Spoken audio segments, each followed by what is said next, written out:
I am very glad that I decided to continue this log because there are a lot of strange things that I do forget that I think might be a bit better to record. They're interesting, could be useful one day to remember them.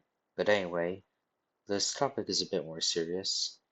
Um, Originally, I titled this blog series Diary of a Skitzo-psycho in irony because of how a lot of other people would perceive me.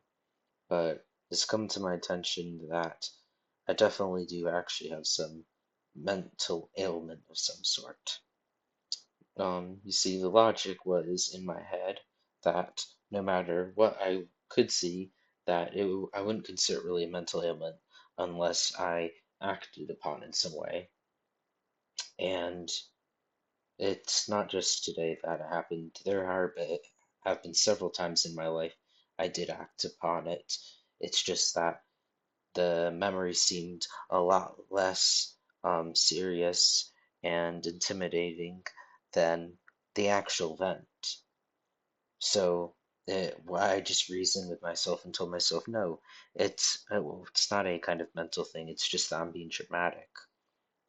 And I might still be dramatic in some ways, but because I've decided to keep updating on this, even though in my memory today's event may seem a bit more vague and less intimidating, I know for a fact that nonetheless I did act on it, and though it wasn't at the cost of any other's attention, it didn't cause really a problem with anyone else. It was still something I didn't really control at all, or maybe I could have controlled, but I didn't. Anyway, I might as well just go and say what it was. I'll try and describe it in the best detail I can. It's just really strange. Um, but anyway, I went to the bathroom because I didn't want to, you know, have anyone see what I was doing because I definitely noticed what was happening.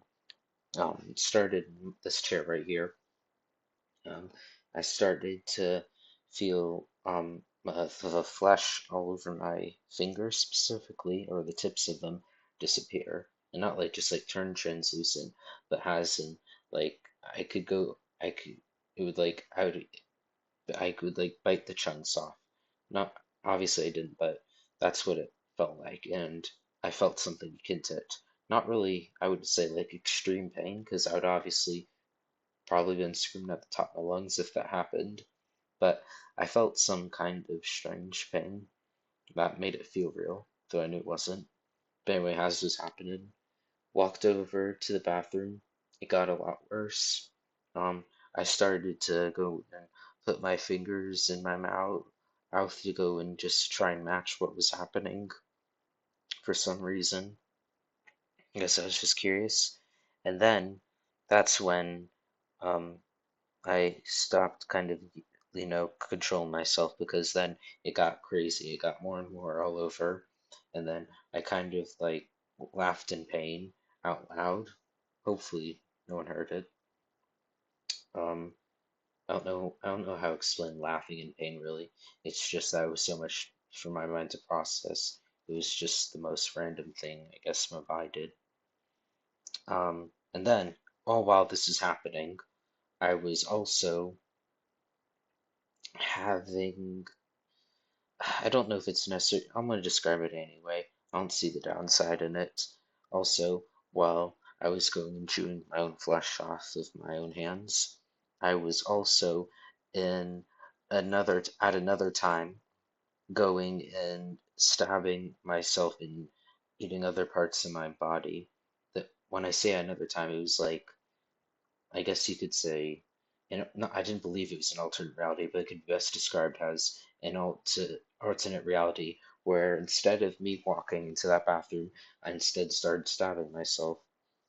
And I, the memory's blurry. I think, no, it was other people too. A whole bunch of people, family members, people of the law.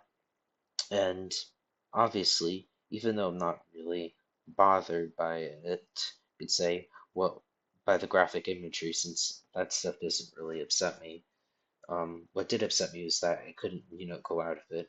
I didn't feel like I could go and stop eating my hands and also seeing myself do insane and despicable actions to everyone and myself. And that was the upsetting part of it. That's why I was, tearing up and I guess acting crazy is because no matter what, it was like I was, being forced to watch everything. And then the pain also felt just like not not super real in the sense of what it would have felt like, but it felt like real pain, and that wasn't pleasant at all. But the last, I don't have a time for how long it lasted, but all I can say it definitely wasn't short, and I should have stopped sooner. Um, Now obviously, um, I'm not going to go and use this as an excuse. I'm going to use it as an explanation for what happened.